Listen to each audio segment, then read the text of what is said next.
예, 반갑습니다. 예, 오종혁 국어선생님입니다. 자, 오늘은 김종길의 성탄제라는 현대시를 공부하겠습니다. 자, 성탄제는 어떤 뜻이죠, 여러분? 예, 성탄절을 얘기하는 건데요. 예, 사랑, 그러니까 예수님의 사랑과 희생, 헌신, 뭐 이런 것을 일반적으로 상징을 하는 겁니다. 그래서 이러한 배경을 통해서 어떠한 메시지를 전달하는지 공부를 하십시오. 자, 전반적으로 보면 이제 성탄절 무렵입니다. 각박한 이 도시에 눈이 내립니다. 이 눈을 화자가 바라보고요. 어린 시절 그 추억에 붉은 산수유 열매에서 느꼈던 아버지의 사랑과 그리움을 노래한 작품이에요. 아셨죠? 자, 그러면 내용 바로 들어가겠습니다. 10연까지 있는데요. 크게 이제 1년에서 6연까지가 이제 과거 이야기고요. 나머지 연은 현재이기 때문에 두 덩어리로 나눠서 보시면 좋겠습니다. 그래서 첫 번째 내용에서는요, 어린 과거 시절이죠. 유년 시절에 아픈 아들을 위해서 이제 아버지께서 이 눈을 헤치고 산수 열매를 따오신 일에 대한 기억을 지금 제시를 하고 있습니다. 자, 볼까요? 어두운 방 안에, 자, 어둡다. 어떻습니까? 색채 이미지가 좀 뚜렷하죠? 예, 색채 이미지. 방 안에 빨간 숯불이 핀다. 그러니까 어둡고 빨갛다. 그러면 뭡니까? 뭐 어둡고 이런 밝은 거 아니에요? 그러니까 이 명암 대비가 좀 뚜렷하게 지금 제시가 돼 있는 거고요. 이 구체적인 공간은 이제 방 안입니다, 여러분. 방 안의 의미는 어떠한 의미가 담겨 있냐면요. 화자가 화자 자신이 자아를 성찰하는 공간이다. 그러면 이제 틀립니다. 이런 거 틀린 것들 오답을 피해가기 위해서 적었습니다. 또 화자와 대상과의 관계가 단절됐다. 이런 건 아닙니다. 알았죠? 예. 그리고 할머니와 아버지의 사랑을 느낄 수 있었던 공간인 겁니다. 아셨죠? 예. 그래서 할머니, 아버지, 어머니는 없어요. 그리고 화자가 추구하는 이상적 공간도 아닙니다. 그러니까 이 방 안의 구체적인 속성을 좀 기억해 주시고요. 빨간 숯불이 핀다라는 장면에서 명암 대비가 이제 일행과 선명하게 드러나면서 색채의 대비를 통해서 방 안의 전경을 지금 묘사한 겁니다. 그리고 이제 색채어를 썼죠. 빨갛다라는 건 색채어고요. 어둡다라는 건 색채어는 아닙니다만 색채 이미지, 즉 색깔을 환기하는, 불러일으키는 그런 시어지 않습니까? 그래서 색채 이미지, 뭐 색채어 이렇게 구체적으로 나누면 이렇습니다만 거의 색채 이미지다라고 하시면 무난할 겁니다. 그래서 색채어를 활용한 빨간이에요. 그래서 시각적 이미지를 통해서 배경이 되는 공간의 방 안의 분위기를 지금 표현한 겁니다. 그리고 어쩌면 성탄节밤이었을지도 모르는 이 어린 시절, 그렇죠? 어느 밤에 빨간 숯불이 온기를 던지고 있던 방 안의 분위기를 지금 표현한 겁니다. 자, 이 연을 보시네요. 이 연. 외롭게. 자, 늙으신 할머니. 자, 여기서 이제 가족 중에 이제 할머니께서 이제 나왔는데요. 예, 늙으신 할머니예요. 또 외로워요. 예, 어머님이 또 안 계십니다. 그래서 외롭고 홀로 할아버지도 없고. 그러니까 이제 전체적으로 이제 외롭다라는 의미 기억을 하시고요. 애처롭다. 잦아든다. 어린 목숨이다. 자, 그러니까 어린 목숨이라는 건 일단 화자 자신이잖아요. 유년 시절 그 어린 시절 화자의 그 위독한 그 상황인 겁니다, 지금. 그리고 그 목숨을 지키고 계시었다. 과거 시제 선언말 어미가 나와서 과거형이잖아요. 애처롭다, 애처롭다. 잦아든다. 이러한 단어들은 뭐 여러분 어려울 수가 있습니다. 그래서 한번 제가 이제 정리를 해봤는데 애처롭다라는 건요 슬프고 처량하다는 거고요, 가엾고 불쌍하다는 뜻입니다. 그리고 안타깝고 애틋하고 애잔한 분위기가 여기 담겨 있는 겁니다. 그래서 잦아든다는 말은요, 여기서 제가 이렇게 해석해봤습니다. 속으로 스미거나 베어들어 간다. 그러니까 이제 이 할머니가 이제 지키고 있을 거 아닙니까? 그 화자를, 어린 화자를. 그러니까 애처롭다라는 표현은 바로 할머니의 마음인 것 같습니다. 그렇죠? 예, 안타깝고 애틋하고 애잔하게 어린 목숨을 지키고 계시니까 할머니의 마음이 이럴 것이다라고 여기서 화자는 생각을 하고 있는 것 같습니다. 그렇죠? 예, 그렇게 해야 해석이 맞죠. 단지 그냥 어린 목숨이다 해도 해석은 가능합니다. 여러분 문제 풀 때 아무 지장이 없습니다만 조금 자세하게 디테일하게 보면 그렇다라는 거예요, 여러분. 자, 그래서 이제 외롭게 늙으신 할머니가 이제 어린 시적 화자를 돌보고 있는 장면이에요. 그래서 시인의 성장 배경과 관련이 밀접한 부분이고요. 또 가족의 이 보살핌을 받았던 화자의 성장 배경을 짐작할 수 있는 그러한 연이 이 연입니다. 그래서 할머니 혼자서 간호하고 있는 그런 상황, 외롭고 애처로운 상황이다라는 것을 우리가 읽을 수가 있죠. 그래서 1, 2연은요 묶어서 과거의 장면이고, 열병, 그렇죠? 굉장히 열을 많이 앓고 있는 어린아이의 머리맡에서 손주를 안쓰럽게 바라보면서 간호하는 할머니의 모습을 연상할 수가 있는 겁니다. 그래서 어린 시절 열병을 앓던 자신을 돌봐주었던 할머니에 관해서 이제 기억을 더듬어서 회상하는 그러한 장면이다라는 거 정리를 해주시면 좋겠습니다. 자, 3년 가보실까요? 이윽고 시간이 흘러갔죠? 예. 눈속을, 자, 눈속이라는 건요, 여기서 이제 시련과 고통, 역경, 고난입니다. 왜 그러냐면 이걸 가지고 왔죠. 약을 가지고 온 겁니다. 약. 그러니까 이제 이것을 해치고, 뒤에 보면 이제 해치고라는 단어가 있거든요, 사실. 그러니까 요걸 통해서 이게 부정적인 시련이라는 걸 알 수가 있는 거고요. 이 아버지께서 이제 두 번째 인물 아버지가 나온 겁니다. 첫 번째 인물은 할머니고요. 그래서 아버지가 이제 여기선 주된 시적 대상입니다. 산수유 열매를 가지고 오셨어요. 약이에요, 약. 이게 뒤에 붉은 산수유 열매가 나왔기 때문에 써놓은 건데요. 산수유 열매는 이제 약효에 효능이 많은 그런 열매라고 합니다. 그래서 해열제 기능이 특히 효능이 있다고 합니다. 그래서 아버지께서는 과거에 약이 변변치 않았던 시절에 직접 산에 가서 눈속을 헤치고, 겨울이죠. 그러니까 이걸 가지고 오신 겁니다. 그러니까 이것도 역시 과거 시제 선언만 어미가 들어갔죠. 과거형이라는 걸 알 수 있습니다.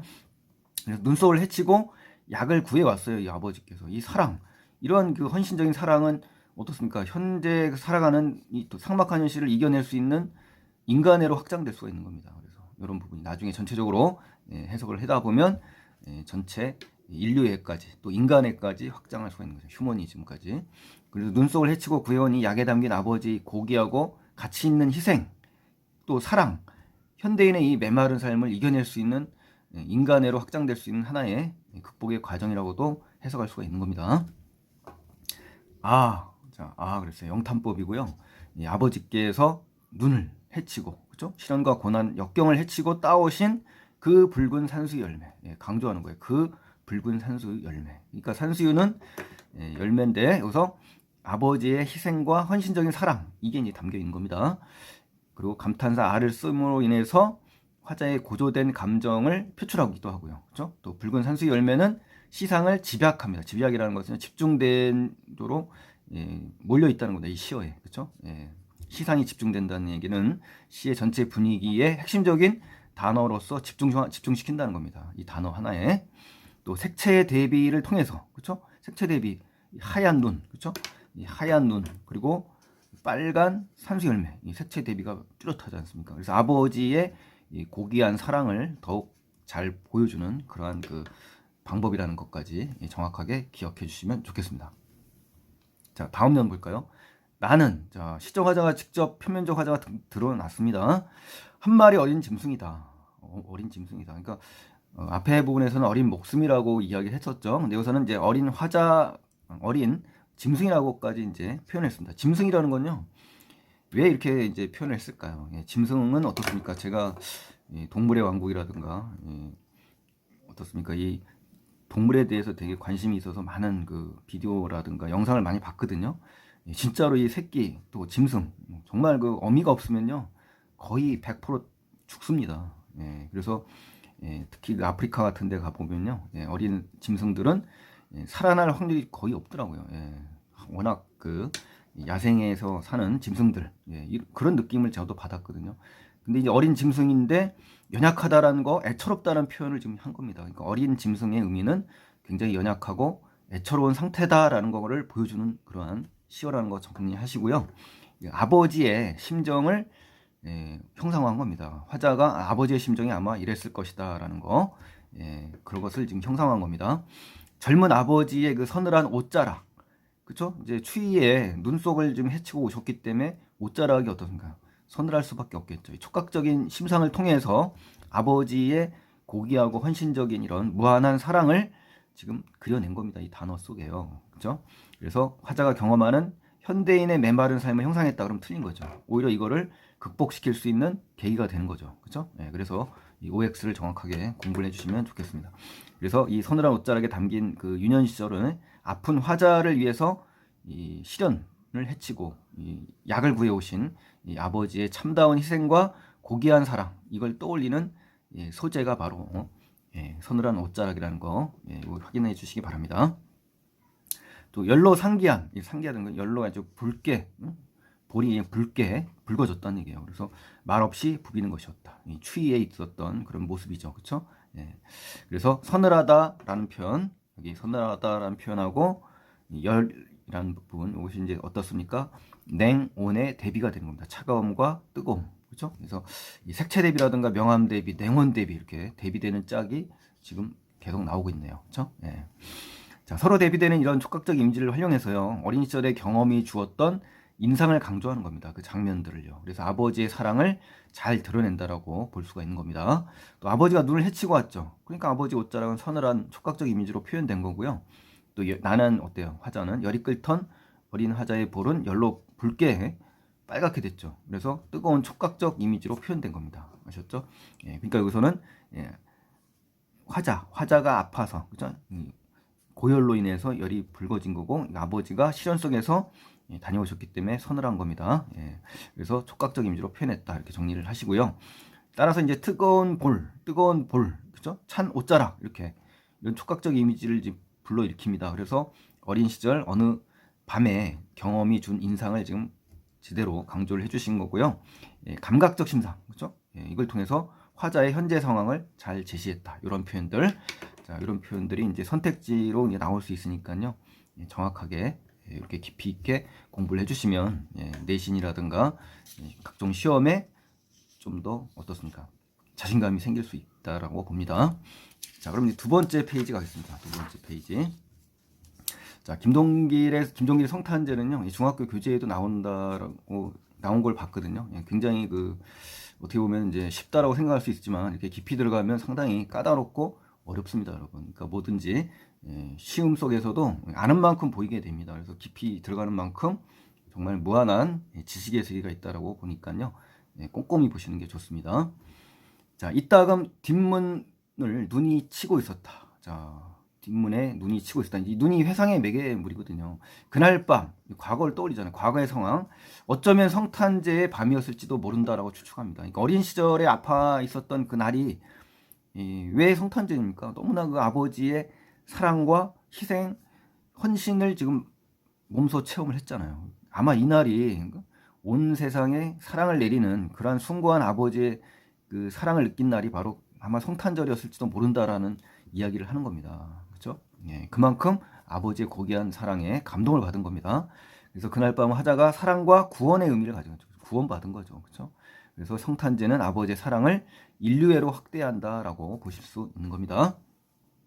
자, 그러면 이제 여기까지가 이제 과거입니다. 과거. 아셨죠? 시험에 시상이 전환되는 부분도 시험에 잘 출제되니까 정확하게 기억을 해서 여기서부터가 바로 현재입니다. 현재.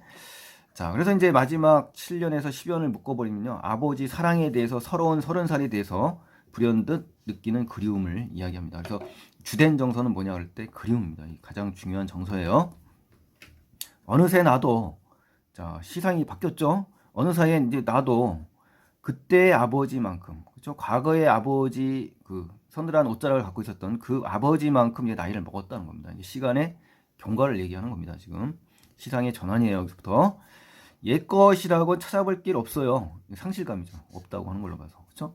그래서 과거의 화자가 느꼈던 이 헌신적인 사랑을 현대 도시에 살아가는 삭막한 온란에는 정말 기대하기가 어렵다라는 의미가 담겨 있고요. 성탄제에 가까운 이 도시, 그죠? 그러니까 계절이 나온 거고 또 예수의 탄생을 기념하는 날이 성탄제이거든요. 아버지의 사랑, 이 주제와 이제 연관되는 단어예요. 이 가까운 도시에는 이제, 여기는 현재죠. 현재. 그날 밤은 과거였고요, 그렇죠? 반가운 그 옛날의 것, 눈이 내린다는 얘기입니다. 눈이 내리는데, 그렇죠? 눈이 내리는데 이렇게 되는 거죠. 그래서 여기서 이제 설명을 더 드리면 현실 비판적인 태도가 좀 들어가기 시작합니다. 이 가까운 도시를 삭막한 현실이라고 보는 거고요. 많은 사람들이 모여 사는 도시이고 문명입니다. 그렇지만 아버지의 사랑을 느낀 그날은 한적한 농촌이었죠. 그래서 대비가 된다라는 거, 농촌과 도시, 그렇죠? 그래서 성탄제는 아버지의 사랑을 다시 한번 상기하게 하는 시간이 된다라는 겁니다. 그래서 여기서 성탄제의 의미 정확하게 잡아주시기 바랍니다. 이제, 그렇죠? 반가운 그 옛날의 것이 내리는데 화자에게 어린 시절을 떠올리게 하는 매개체가 되는 거고요. 그래서 시험에 아주 잘 나옵니다. 그래서 과거예상의 매개체 이렇게만 나오면 되지만 밑줄 쳐놓고 이것과 유사한 기능을 하는 시어를 찾아라 그러면서 다른 시를 갖다 놓을 수가 있거든요, 여러분. 그거에 잘 문제를 해결하시려면 반드시 정확하게 문맥을 잘 보셔야 됩니다. 또 과거와 현재를 연결하는 매개체가 되는 겁니다. 그래서 어린 시절 아버지가 눈속을 헤치고 산수 열매를 따오신 날과 연결돼서, 그렇죠? 화자의 기억을 떠올리게 하는 오버랩되는 그죠? 예, 그러한 장면입니다. 그래서 화자는 성탄제가 가까워지는 어느 날 도시에서 병으로 고통스러웠던 어린 시절 아버지가 보여준 그 헌신적인 사랑을 지금 떠올리는 장면이다라고 해석을 하시면 되겠네요. 자, 그다음 구연입니다. 이제 서러운 30살 나의 이마에 불현듯 아버지의 서늘한 옷자를 느낀다. 그렇죠?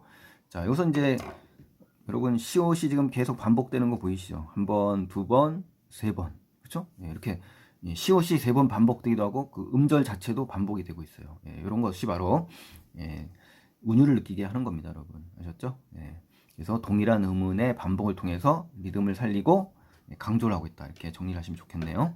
그래서 서럽다라는 직접적인 정서가 들어 있습니다. 그래서 이 서러움의 의미를 한번 되새겨봤는데요. 첫 번째는 아마 가장으로서의 책임감이 있는 나이다라 해서 이제 30살인 거고요. 두 번째는 사랑을 베풀어준 이 아버지를 이제 지금은 볼 수 없다는 거에 대한 서러움, 뭐 이런 거, 이런 거를 의미한다라고 볼 수가 있습니다. 자, 불현듯 갑자기 문득 아버지의 이 서늘한 옷자락을 느끼는 것은 그렇죠? 이제 과거에 그 사랑을 보여줬던 그날의 그 서늘한 옷자락, 그렇죠? 예, 아버지에 대한 강렬한 그리움이 담겨 있는 거고요. 예, 현재 이마에 닿는 눈의 차가운 감촉이 과거 어린 시절의 회상의 매개물이 된 겁니다. 그렇죠? 예, 지금 현재 눈이 내리고 있는 그 차가운 감촉을 느끼는 순간 과거의 아버지의 그 따뜻했던 그 사랑의 모습을 떠올리는 화자다라고 생각하시면 되겠죠. 자, 마지막 시변입니다. 눈 속에 따오신 이 산수의 붉은 알라리, 그렇죠? 알라리라는 거는 한 알 한 알마다라는 뜻입니다. 그러니까 아직도, 그렇죠? 아직도 나에게 이 혈액 속에 혈액이라는 건 피잖아요, 피. 그러니까 아버지와 나는 어떻습니까? 부자지간이잖아요. 혈연 관계. 그러니까 이 피 속에 사랑이 녹아 흐르는 까닭일까라고 이야기하는 겁니다. 그렇죠? 예. 자, 그러니까 여기서 이제 중요합니다. 이제 시험에 뭐 아주 중요하게 작동되는 부분이 여기입니다. 잘 보세요. 아직도라는 건 이제 시간의 흐름을 지금 드러내는 단어고요. 내 혈액 속에 녹아 흐르는 이 산수유가 그렇죠? 과거에서 현재까지 지금 계승되어서 온 가족애를 지금 의미합니다. 가족의 사랑, 그렇죠? 또 산수 열매는 아버지의 사랑을 의미한다라고 볼 수가 있고요. 아버지만큼 또 나이를 먹은 이 화자에게 할머니, 아버지가 보여준 가족에 대한 사랑이 지금 계속 이어져 오고 있다는 것을 느끼는 겁니다. 마음속, 피 속으로. 또 색채 대비가 나왔죠. 색채 대비가 어디에 나왔죠? 예, 산수의 붉은 알라리, 그렇죠? 눈속 이런 거, 그다음에 혈액, 그렇죠? 흰색과 붉은색이 지금 대비가 되고 있잖아요, 그렇죠? 그래서 시각적 이미지가 뚜렷하면서 아버지께 불효한 것에 대한 회한, 이건 아니죠. 예, 이거는 좀 어긋나는 내용이네요, 그렇죠? 또 눈의 흰색과 산수의 붉은 열매, 이 색채 대비를 통해서 시각적 이미지가 활용됐다, 그렇죠? 이것이 아버지께 불효한 것은 아닌 겁니다. 회한이라는 단어는요, 후회와 한탄을 합친 말입니다. 그러니까 잘 나오니까 정리를 해주시고요. 또 혈육의 정, 희생적 사랑 같은 가치는 어때요? 급변화해버린 이 세상의 모습과 다르게 변함없이 이어지고 있다는 것을 시각적 이미지를 통해서 제시하고 있습니다. 그래서 이러한 그 선택지에 나올 수 있는 것들을요 정확하게 알고 계셔야 됩니다. 그리고 의문형 종교를 통해서 감동과 시적 영혼을 남기고 있습니다. 그렇죠? 까닭일까라고 끝났죠. 또 색채 유사성을 통해서 색채 유사성은 뭡니까? 붉은색, 혈액, 붉은색 이렇게 연달아 나오면서 선명한 시각적 이미지를 제시해주고 있다. 이것까지도 정리해 주시면 정말 대단히 고맙겠습니다, 여러분. 자, 핵심 정리에 가시면 이제 성탄제가 제재고 아버지의 정성, 사랑에 대한 그리움이 주제다라고 볼 수가 있습니다. 그리고 성격은 감각적, 독백적, 회상적입니다. 현재적 의미를 떠올리는 거죠. 현재, 과거를 떠올리면서요. 자, 이제 마지막 세 번째 페이지입니다. 자, 표현상 특징에 가시면요. 시인의 작품에 이제 가족에 대한 시가 많습니다. 이 김종길 씨가 어린 시절 어머니의 부재, 그렇죠? 가족의 보호를 받으면서 자란 그 성장 과정과 관련이 깊다라고 합니다. 그래서 성탄제 자체도 이제 3대로 이어지는 따뜻한 가족애가 이제 소재로 쓰였다는 거 확인해 주시면 좋겠고요.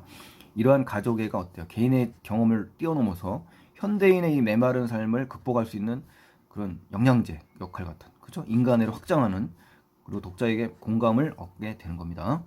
또 유년 시절에 대한 회상을 통해서 화자의 깨달음을 강조하는 거고요. 어른이 된 화자가 성탄절 가까운 어느 겨울날 옛것을 찾기 힘들 정도로 많이 변해버렸다. 아버지의 사랑 같은 이런 전통적 가치관이 없는 이 삭막한 도시에서 내리는 눈을 맞으면서 어릴 적 아버지가 보여주셨던 그 희생, 헌신적 사랑 이런 것을 정말 절실히 그리워하는 내용입니다. 또 눈을 매개로 한 회상의 구조로 되어 있고요. 아주 선명, 아주 뚜렷한 감각적 이미지 대비를 통해서 세상이 바뀌어도 변치 않는 사랑이라는 가치의 소중함을 드러내는 겁니다. 또 만약에 이제 이걸 연극이나 시나리오로 제작을 할 때 과거와 현재를 나눌 수가 있다고 할 수 있죠. 그러면 각각의 장면들에 들어갈 내용을 구분하는데 식구를 찾아봐라 그럴 때 어떻게 하겠습니까? 7년에 나이를 먹었다를 제외하고는요. 대체로 화자가 작년인 현재에 대해 진술한 부분 다 현재 시제입니다. 아셨죠? 예. 그리고 유년 시절에 대한 회상을 진술한 부분은 다 과거 시제예요. 그래서 요것만 제외를 하고 전부 시제를 갖고 찾으면 된다는 거죠. 영상물을 과거 장면과 현재 장면으로 나누어 구성할 수가 있는 겁니다. 그래서 각 장면의 내용을 구분할 때 시구에 사용된 시제를 참고하면 효과적일 것이다 라는 거죠. 자, 동일한 종결 표현을 썼어요. 그래서 구조적 안정감을 부여했습니다. 어떤 걸로요? 뭐뭐 없다 이런 거 종결 표현으로 해서 반복적으로 사용했죠. 또 눈은 계절감을 불러일으킵니다. 그렇죠? 서정적 분위기를 형성하는 소재고요. 계절감을 통해서 화자의 고조된 감정을 드러낸다. 그렇죠. 계절감. 겨울이죠. 성탄절의 밤을 배경으로 아버지의 희생과 사랑을 떠올린 겁니다. 우리가 이제 알아야 될 시 중에요. 최두석의 성애꽃이라는 작품이 있습니다. 이 공통점이 뭐냐면 여기에 엄동 혹한이라고 나오거든요. 이 버스 안에서 이 몹시 추운 겨울날 버스 차창에 낀 성애를 보면서 서민들의 안타까움을 표현한 단어입니다. 그러니까 계절감을 통해서 화자의 고조된 감정을 드러낸다 하면은 두 개 다 맞는 겁니다, 여러분. 그래서 공통된 이런 식구들을 공부를 좀 해주셔가지고 모르는 시가 나오더라도 적용할 수 있게끔 이렇게 공부를 해주시면 정말 좋겠습니다. 또 화자가 표면에 드러나는 걸로 역시 최두석의 성애꽃과 공통점이 돼 있습니다. 이렇게 해서 확인을 해주시고요. 자, 그럼 이제 매력적인 오답 피하기 연습. 자, 마지막으로 추가로 보너스 개념으로 이제 여러분께 전달하고 마무리하겠습니다. 자, 첫 번째 수미상관의 방식을 통해서 화자의 의지를 드러냈다 그러면 이제 X입니다, 여러분. 화자의 의지 없어요. 또 후각적 이미지 역시 없습니다. 규칙적 음보율 이거 없어요. 이건 시조나 가사 이런 겁니다. 접속을 활용해서 시상의 반전은 없습니다, 여러분. 동일한 시어를 반복했다. 있을 것 같죠? 동일한 시어를 반복한 건 아닙니다, 여러분. 아셨죠? 그리고 수미상관의 기법을 통해서 구조적 안정감을 획득했다. 이것도 틀렸습니다, 여러분. 시간의 흐름에 따라 시상을 전개하여 화자의 태도 변화를 드러냈다. 이것도 틀렸네요. 유년 시절에 현재까지의 시간적 흐름이 나타나지만 이것이 화자의 태도와는 변화하고는 이제 무관하죠. 그렇죠? 그래서 이것은 틀렸습니다. 서러운 옷자락은 서러운 30살과 연결되어 부정적인 의미를 갖게 됩니다. 걸 갖고 왔어요. 가족 구성원의 부재와 가난은 아닙니다. 백석 씨나 이런 시 나왔습니다만 여기는 없습니다. 1년의 숯불 나오죠. 화자가 지닌 현실 극복의 의지. 자, 이런 거는 조심하세요. 무조건 밝고 하나니까 극복 의지다. 뭐 등불 같은 거다. 뭐 이런 걸로 해석하시면 아니 됩니다, 여러분. 자, 그래서 오늘 짧지만 깊이 있게 성탄제를 공부했기 때문에요. 여러분 학교 시험에 충분히 대응할 수 있으시라고 볼 수 있습니다, 여러분. 자, 오늘 끝까지 시청하신 여러분께 고맙게 인사드리고요. 구독 안 하신 분들은 구독 버튼을 눌러주셔서 다음 영상 볼 수 있도록 도와주시고요. 좋아요 버튼까지 눌러주시면 너무 고맙겠습니다, 여러분. 자, 그러면은 다음 영상 또 기다려 주시고요. 다음 시간에 또 뵙겠습니다. 감사합니다.